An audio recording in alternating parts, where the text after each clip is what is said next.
الحمد لله رب العالمين والصلاة والسلام على سيد الأنبياء والمرسلين أما بعد فأعوذ بالله السميع العليم من الشيطان اللعين الرجيم بسم الله الرحمن الرحيم هو الذي أرسل رسوله بالهدى ودين الحق ليظهره على الدين كله ولو كره المشركون صدق الله مولانا العظيم وبلغنا رسوله النبي الكريم الأمين ونحن على ذلك لمن الشاهدين والشاكرين۔ درود و سلام دا نظرانہ بارگاہ اقدس ناز دے اندر الصلاۃ والسلام علیکہ یا سیدی یا رسول اللہ وعلی آلک و صحابک یا سیدی یا نور اللہ۔ جب پڑھانا الصلاۃ والسلام علیکہ یا سیدی یا نور اللہ تو دل میں یہ تمنا رکھ کے یا نور اللہ کہا کریں کہ اللہ کریم نبی کریم صلی اللہ علیہ وسلم کے نور کے طفیل ہمارے دلوں کو منور فرما دے۔ تب یا نور اللہ کہنے سے اس نام کے وسیلے سے اللہ کریم ہمارے دلوں کو ہمارے ذہنوں کو منور فرما دے گا۔ وہ رسول اکرم صلی اللہ علیہ وسلم نور بانٹنے والے، نور تقسیم کرنے والے، ایک مرتبہ مدینہ طیبہ میں حاضری کے دوران جو گاڑی کا ڈرائیور تھا، وہاں کے ٹیکسی ڈرائیور، وہ عربی میں مجھے بتا رہے تھے اور بار بار کہہ رہے تھے مدینہ منورہ مدینہ منورہ۔ میں نے ان سے عرض کی کہ آپ مدینہ منورہ بول رہے ہیں یعنی نور والا مدینہ، تو اگر نبی پاک کا شہر نور والا کہہ دیا اس میں کوئی مذائقہ نہیں ہے، تو خود رسول اکرم کو نور والا کہہ دینے میں کیا مذائقہ ہے؟ تو جن کا شہر مقدس نور والا ہے وہ نبی بے شک نور والے ہیں اور منور فرمانے والے ہیں۔ میں تو ویسے مدینہ منورہ بھی بولتا ہوں اور کبھی کبھی مدینہ منورہ بھی بولتا ہوں کہ وہ شہر نور، نور بانٹنے والا ہے۔ تو یا نور اللہ جب بولا کریں، اسی لیے بعض صوفیاء کرام نے فرمایا کہ درود تاج کے اندر جو نور من نور اللہ آیا ہے، بعض صوفیاء کرام اس کو بار بار پڑھتے رہتے تھے، نور من نور اللہ۔ ایک بار پڑھا نور من نور اللہ، دل میں تمنا اٹھی اے اللہ ہمارے ایمان کو منور فرما دے۔ پھر تمنا اٹھی اے اللہ ہمارے علم کو منور فرما دے۔ پھر تمنا اٹھی اے اللہ ہمارے عمل کو منور فرما دے، ہماری آخرت کو، قبر کو، ہمارے تمام اعمال کو، اقوال کو، اخلاق کو۔ تو جس چیز کو آپ منور کروانا چاہتے ہیں نا، نور والا بنانا چاہتے ہیں، تو درود تاج کا جو وظیفہ پڑھتے ہیں وہ نور من نور اللہ کا جو لفظ آیا کرے نا، تو وہ اس کو بار بار ضرب لگا کر اللہ تعالیٰ کی بارگاہ میں یہ التجائیں کیا کریں۔ قرآن مجید فرقان حمید کی جو آیت کریمہ تلاوت کی ہے، اس میں اللہ رب العزت نے ارشاد فرمایا ہے کہ وہی اللہ کریم ہے جس نے اپنے رسول معظم کو بھیجا۔ رسول معظم یہ ارسل رسولہ میں جو اضافت ہے، ہاں ضمیر کا مرجع اللہ رب العزت ہے، یہ اضافت تشریفی ہے، اضافت تعظیمی ہے۔ جس نے اپنے رسول معظم کو بھیجا ہدایت کے ساتھ اور دین حق کے ساتھ۔ کس لیے ارسال فرمایا؟ لِيُظْهِرَهُ عَلَى الدِّينِ كُلِّهِ، تاکہ وہ جو دین لے کر آئے ہیں اللہ کریم اس دین کو باقی سارے دینوں پر غالب فرما دے۔ یا ضمیر کا مرجع رسول معظم، کہ وہ رسول معظم دین کو غالب فرما دیں تمام دینوں پر۔ تو یہ جو رسول اکرم دین لائے ہیں صلی اللہ علیہ وسلم، یہ دین تمام دینوں پر غالب ہونے کے لیے آیا ہے۔ یہ کسی بھی دین اور مذہب کے ماتحت نہیں رہ سکتا، اس نے غالب ہو کر رہنا ہے۔ اب ضمیر کا مرجع اگر حق تعالی جل و شانہ جس طرح کے ظاہر ہے، مفسرین بھی ذکر فرما رہے ہیں، تو پھر تو حقیقی اظہار ہے۔ حقیقت میں جو غلبہ ہے، حقیقت میں جو اظہار ہے، وہ واقعی حق سبحانہ و تعالی نے ہی دین کو دینا ہوتا ہے، اور رسول معظم جو ہیں وہ اس کے لیے سبب ہیں۔ اللہ تبارک و تعالی نے ان کو سبب بنایا ہے۔ تو یہاں سے ہمیں معلوم ہو گیا ہر رسول معظم کا مقصد، اور جو ہمارے رسول معظم صلی اللہ علیہ وسلم حضور حضرت احمد مجتبی محمد مصطفیٰ صلی اللہ علیہ وسلم آخر الزمان نبی ہیں، ان کا مقصد رسالت بھی سامنے آ گیا کہ حضور اس لیے تشریف لائے ہیں کہ آپ دین اسلام کو باقی تمام دینوں پر غالب کریں۔ اب جو نائب ہے العلماء ورثۃ الانبیاء، اب عالم کا وظیفہ اور عالم کی ذمہ داری بھی یہی ٹھہرے گی۔ امت مسلمہ میں وہ لوگ جو نیابت کی ذمہ داری اور نائب ہونے کا حق ادا کرنا چاہتے ہیں، تو ان کا بھی عزم مصمم اور مقصد جو ہوگا بنیادی، وہ کیا ہوگا؟ اظہار دین، دین کو غالب کرنا۔ تو یہ ہم جو علم دین پڑھ رہے ہیں، جو کوششیں کر رہے ہیں، جو تبلیغیں، جو بھی ہمارا سلسلہ ہے، باعتبار عالم دین نائب ہونے کے ہمارے علماء کا یہ فریضہ ہے کہ وہ دین کے غلبے کے لیے کوشاں رہے۔ اب ہم نے اس مختصر سے وقت میں اتنا جاننا ہے کہ دین کیا ہے اور اس کے غلبے کے لیے کیا کوشش کرنی ہے۔ ہم تم نے اس چیز کو سمجھنا ہے اور پھر آگے بھی اس کو پہنچانا ہے کہ دین ہے کیا، تاکہ پھر اس دین کو سمجھ لیں جب، پھر اس دین کے غالب ہونے کے لیے ہم کوشش کرتے رہیں۔ وہ کوشش دعا کے ذریعے ہے، وہ کوشش دل میں ارادہ رکھ کر ہے، وہ کوشش کسی ظاہری سبب کو اختیار کر کے ہے۔ جس طرح بھی حد الوسع جس کو کہتے ہیں نا، اپنی طاقت بھر، اپنی طاقت کے مطابق ہم کوشاں رہیں تاکہ یہ جو فرض منصبی ہے اس کو ہم نبھا سکیں۔ تو عزیزان محترم، خلاصتاً عموماً یہ بیان کیا جاتا ہے کہ ہمارے اسلام کے 5 رکن ہیں، جس میں ہم کلمہ طیبہ کو ذکر کرتے ہیں، اس کے بعد 4 عبادات جو مشہور ہیں، نماز، روزہ، حج، زکوٰۃ، ان کو ذکر کرتے ہیں۔ تو اس طرح سے ہمارے عوام اور خواص، بعض خواص میں یہ بات شائع ہے، مشہور ہے کہ اسلام کے 5 رکن ہیں۔ ٹھیک ہے، کلمہ طیبہ، کلمہ طیبہ سے مراد ہے تمام معتقدات۔ کلمہ طیبہ سے کیا مراد ہے؟ تمام عقائد جو ہے وہ اس کلمہ طیبہ سے مراد ہوتے ہیں۔ تو اس کے بعد ہم گنتے ہیں 4 عبادتوں کو جو کہ معروف مشہور عبادتیں ہیں۔ تو ہم نے آج اس بات کو سمجھنا ہے کہ آیا یہ جو ارکان اسلام ہم گنتے ہیں یا عوام میں مشہور ہیں، کیا بس یہی ہیں یا یہ بعض ہے، اسلام کے ارکان کا بعض ہے، لیکن اہم ہونے کی وجہ سے ان کو مشہور کر دیا گیا ہے؟ تو جناب حقیقت یہ ہے، ہمارے علماء اسلام نے اس بات پر تصریح فرمائی ہے کہ ارکان اسلام جو کلی ہیں وہ اور ہیں، یہ جو ہم نے عام طور پر سن رکھے ہیں یہ ان کا بعض ہے۔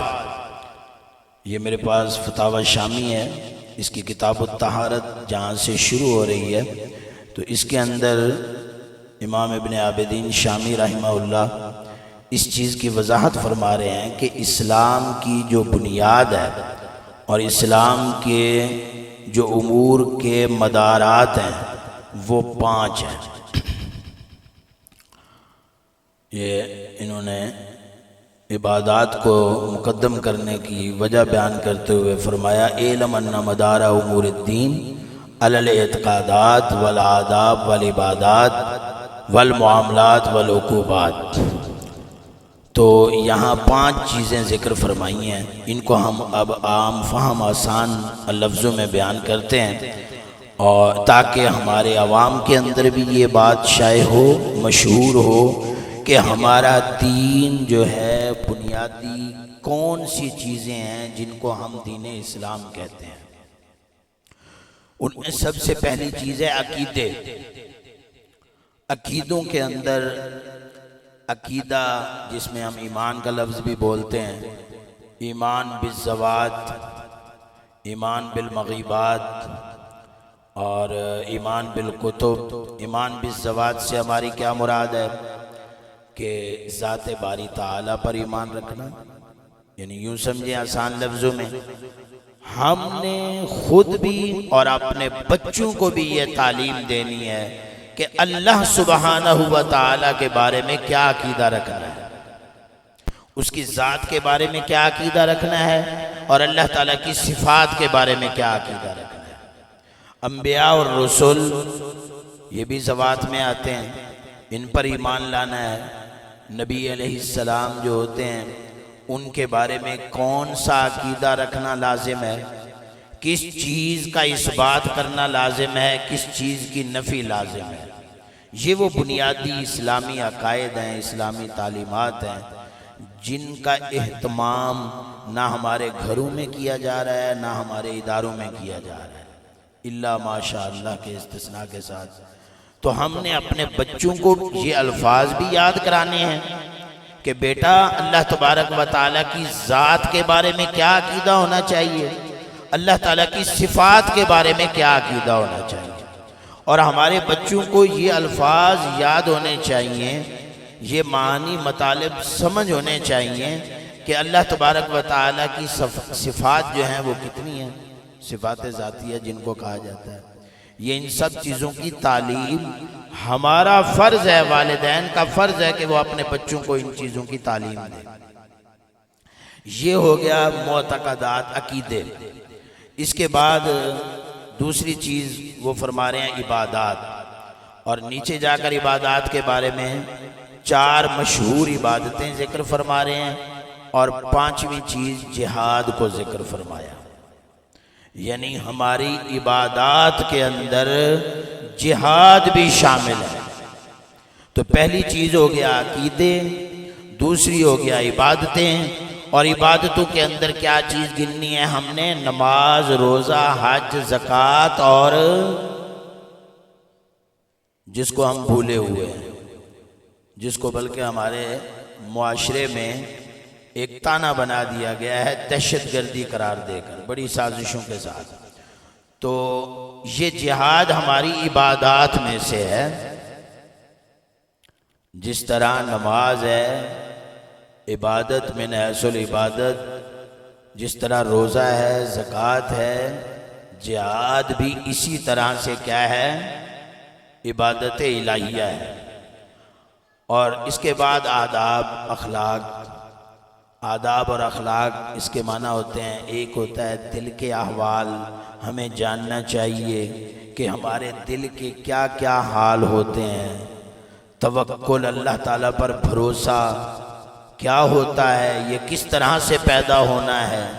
اس کے لیے سب سے بہترین کتاب حضور حجت الاسلام امام غزالی رحمہ اللہ کی منہاج العابدین، اور اس طرح کی جو دیگر صوفیاء کرام کی تصنیفات ہیں، یہ بہت مفید اور مؤثر ہیں علم الآداب اور علم الاخلاق سیکھنے میں۔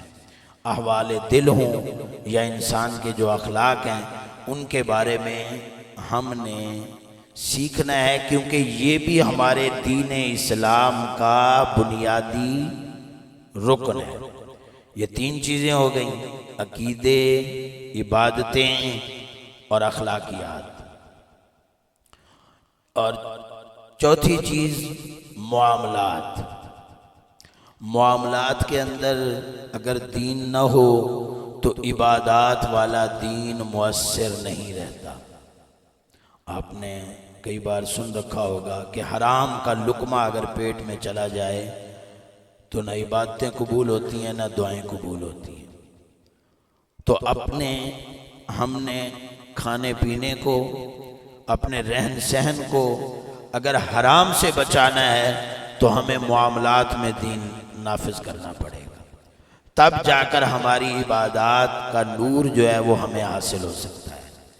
اور پانچویں جو چیز ہے وہ ہے عقوبات، جس کو ہم سزائیں بولتے ہیں، اور اسلام کی حدود اور تعزیرات کے جو قواعد ہیں۔ یہ ہے دین۔ یہ کیا ہے محترم؟ یہ دین ہے جس کے یہ 5 ارکان ہیں۔ اب اظہار دین کا کیا مطلب ہوگا کہ ہمارے معاشرے اور ماحول کے اندر ان 5 چیزوں کے اندر غلبہ دین اسلام کا ہو۔ یہ نہیں ہے کہ صرف عبادات اور عقیدوں میں تو اسلام ہو، دین ہو، لیکن ہمارے اخلاق میں دین نہ ہو، ہمارے معاملات میں دین نہ ہو، ہمارے ملکی قوانین میں جو قوانین ہم پر نافذ ہیں ان میں حدود و تعزیرات اسلامی کا کوئی لحاظ نہ رکھا جائے۔ میں یہ سمجھتا ہوں، اور آپ بھی اس چیز میں غور فرمائیے گا، کہ یہ جو آئین کا لفظ ہے نا، اور اس آئین کی جو تشکیل ہے، اگر اس میں آپ غور کریں تو وہ دین اسلام کے مقابلے میں ایک قانون کو وضع کیا گیا ہے۔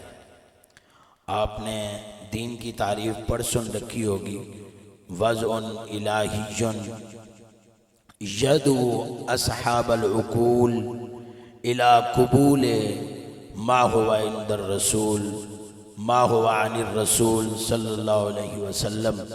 یہ بھی تعریف کی جاتی ہے، اور دوسری تعریف عام ہے جو آپ نے کتابوں میں پڑھی ہے۔ تو مال دونوں کا ایک ہی ہے۔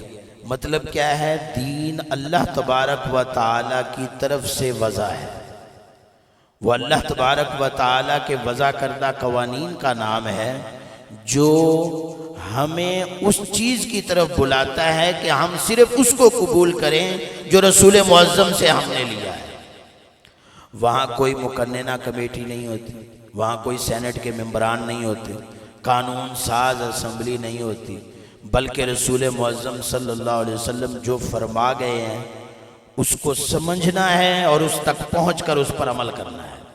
یہ ہے دین۔ اور آئین کیا ہوتا ہے؟ آئین ہوتا ہے کہ چند لوگ بیٹھ کر قانون بناتے ہیں، قانون پاس کرتے ہیں، اور پھر وہ قانون مسلط کرتے ہیں۔ پھر اس قانون میں یہ نہیں دیکھا جاتا کہ وہ قانون حدود اللہ کے مقابل آ رہے ہیں، اسلامی تعزیرات کے مقابل آ رہے ہیں، اس چیز کا لحاظ آئین میں نہیں کیا جاتا۔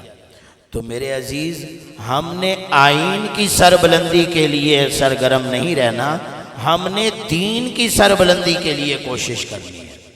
اور دین کیا ہے؟ دین وہی ہے جو رسول معظم صلی اللہ علیہ وسلم سے منقول ہے، ہم تک پہنچا ہے۔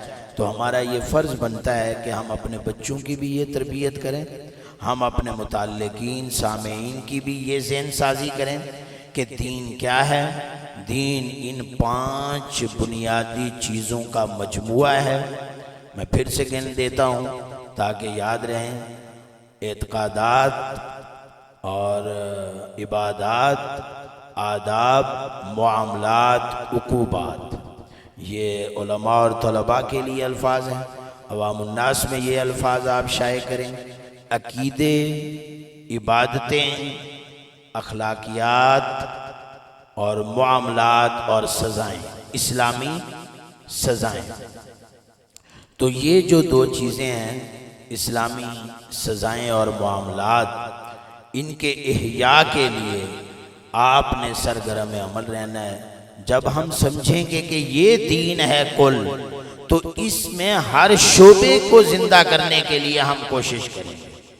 ایک ہے قلبی ارادہ، عزم مصمم، ہم ارادہ تو بنائیں نا اپنا، باقی اقدامات ہوتے ہیں وہ ہوتے ہیں اپنی طاقت کے مطابق، اپنی وسعت کے مطابق۔ آخر کے اندر خراج تحسین اور خراج عقیدت پیش کرتا ہوں تحریک لبیک کے ان کارکنان کو جنہوں نے حالیہ ہفتے میں کوشش کی اور ملعون قادیانیوں کی، ہم تو عبادت گاہیں بھی نہیں کہتے ان کے، وہ جو انہوں نے فساد گاہیں اپنی بنائی ہوئی تھیں، تو ان کو انہوں نے مسمار کروایا، اور شاعر اسلام کا جو وہ استعمال کر رہے تھے بے دریغ، مسلمانوں کو دھوکہ دے کر اپنی قادیانیت کی طرف راغب کرنے کے لیے کوشاں تھے، تو ان کارکنوں نے کوششیں کی اور اس ملکی قانون کو انہوں نے سہارا بناتے ہوئے اپنی جد و جہد جاری رکھی، جس کے نتیجے میں انتظامیہ نے مجبور ہو کر تو قادیانی ملعون جو تھے، ان کی جو فساد گاہیں تھیں، ان سے شاعر اسلام کو ہٹایا، اور اسلامی جو انہوں نے کلمات طیبات لکھے ہوئے تھے ان کو ہٹایا، تاکہ امت مسلمہ دھوکے میں آنے سے بچ جائے۔ یہ ایک بہت عظیم اقدام ہے۔ ہاں، اس کے ساتھ یہ بھی ایک تنبیہ کروں گا کہ دین کے شعبہ جات متنوع ہیں، کئی اقسام پر ہیں، تو اگر کوئی ایک شخص دین کا ایک شعبہ اس میں وہ اپنی جد و جہد کر رہا ہے، کوشش کر رہا ہے، تو اس کو یہ چاہیے کہ وہ باقی دین کے شعبہ جات میں کام کرنے والوں کی نفی نہ کرے، بلکہ ان کی بھی حوصلہ افزائی کرے، ان کی بھی تحسین کرے۔ ہاں، اپنی اپنی ایک جو ہے کہتے ہیں ذمہ داری ہے، اپنا اپنا ایک محاذ ہے۔ تو جس طرح سے یوں سمجھ لیجئے، جب آپ 5-7 افراد ہوں اور آپ پر چاروں طرف سے حملہ ہو جائے، اگر چاروں جانب سے حملہ ہو جائے تو جو دوست مشرق کی جانب منہ کر کے حملہ کرنے والوں کے خلاف مزاحمت کرنے والا ہے، اب وہ یہ نہ کہے کہ شمال والے جو لوگ ہیں یہ غلط ہیں، یا جو جنوب میں ہیں یہ غلط ہیں، یا جو مغرب کی جانب ہیں وہ غلط ہیں۔ ہر ایک اپنی اپنی جہت میں کوشش کر رہا ہے۔ ہاں، جو کمی کوتاہی کرے تو اس کو تنبیہ کی جائے، لیکن نفی کسی کی خدمات اور اقدامات کے نہ کیے جائیں۔ اس سے پھر انتشار پیدا ہوتا ہے، آپس میں باہمی جو ایک ربط ضبط کا نظام ہے وہ متاثر ہوتا ہے۔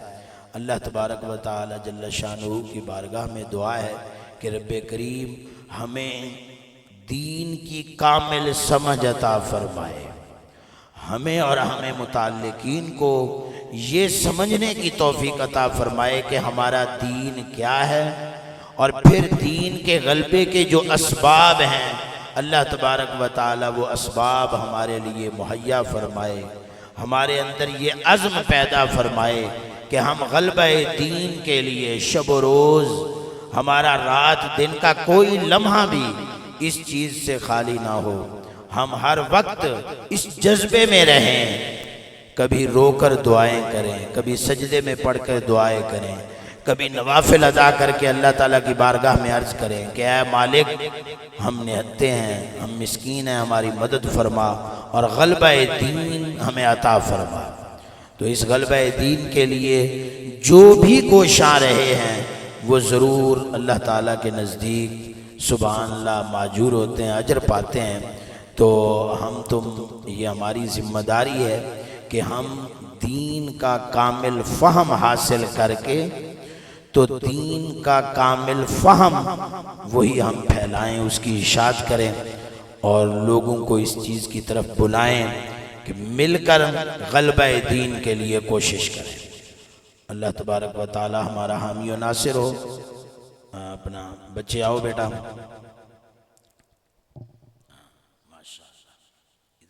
بیٹھ کے پڑھو گے، ٹوپی نہیں پہنی ہوئی نہ پگڑی پہنی ہوئی ہے، چلو سناؤ۔ لبیک یا رسول اللہ، سبحان اللہ سبحان اللہ۔ یہ ہاتھ اٹھا کر جو ہے نا اس سے بھی جذبات پیدا ہوتے ہیں نا، پڑھنے والے کے بھی سننے والے کے بھی۔ لبیک یا رسول اللہ، لبیک یا رسول اللہ، لبیک یا رسول اللہ،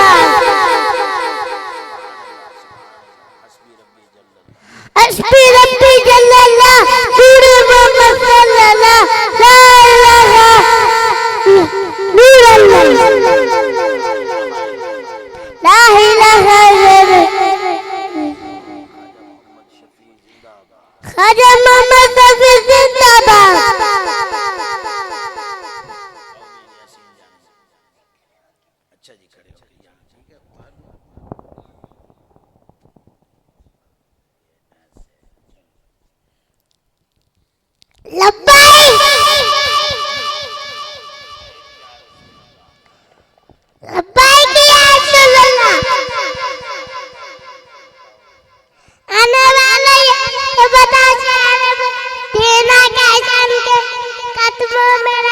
بچوں کو کر دینا کیسے حسبی ربی جل اللہ ما فی قلبی غیر اللہ نور صلی اللہ لا الہ الا اللہ حسبی ربی جل اللہ ما فی قلبی غیر اللہ نور محمد صلی اللہ لا الہ الا اللہ لا الہ الا اللہ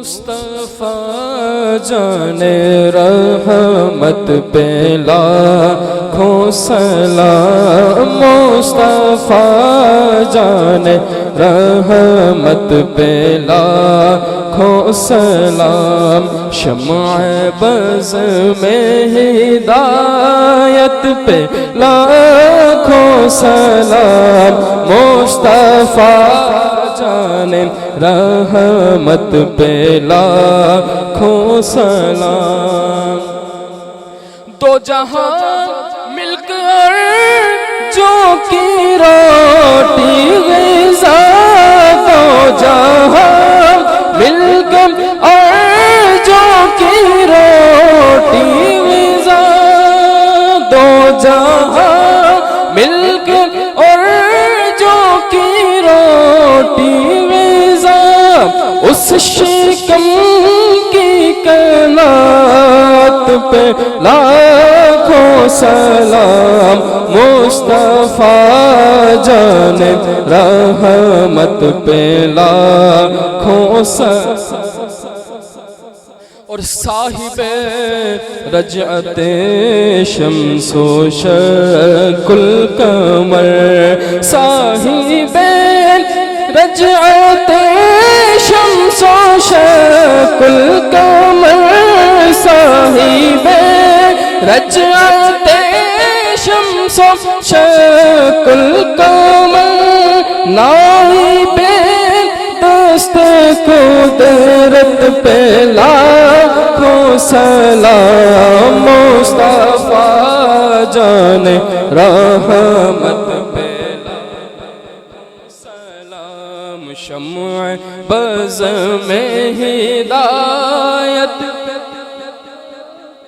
سلام مصطفیٰ جان رحمت پہ لاکھوں سلام حق محرم امام تو کا ورنو کا ذات اکرم امام تو کا ورنو کا قطب عالم امام تو کا ورنو کا غوث اعظم امام تو کا ورنو کا غوث اعظم امام تو کا ورنو کا غوث اعظم امام تو کا ورنو کا جلوہ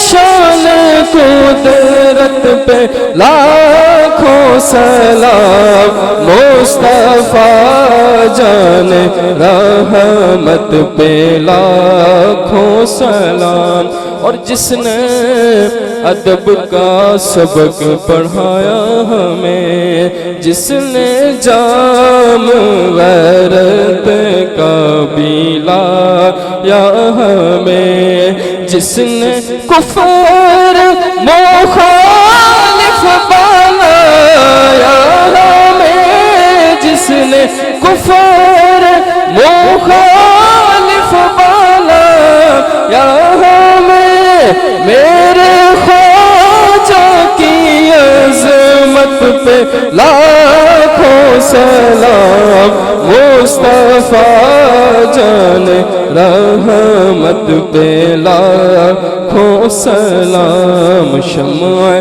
بز میں ہدایت پہ لاکھوں سلام، مصطفیٰ جان رحمت پہ لاکھوں سلام۔ اللہم انت ربنا یا اللہ یا رحمان یا رحیم یا کریم یا ستار یا غفار یا رؤوف یا رحیم، اللہم انصرنا انت خیر الناصرین، اللہم احفظنا انت خیر الحافظین، اللہم ارزقنا انت خیر الرازقین، یا اللہ یا رحیم یا رحیم، لا الہ الا اللہ۔ دربار شریف پر حاضری کے لیے اس جمعرات کو انشاءاللہ العزیز دورہ فنون ثلاثہ کی تکمیل پر الوداعی تقریب منعقد ہوگی۔ تمام محبین آستانہ کو دعوت دی جاتی ہے اس میں شرکت کے لیے۔ جو علماء کرام، جو منتہی طلباء نظام تشریف لائے ہوئے تھے دور دراز علاقوں سے دورہ فنون ثلاثہ کے لیے، تو ان کے الوداع کے لیے اور ان کو تقسیم اسناد کی تقریب میں انشاءاللہ تعالی تمام احباب کو شرکت کی بھرپور دعوت ہے۔ اللہ تبارک و تعالی ہمارا حامی و ناصر۔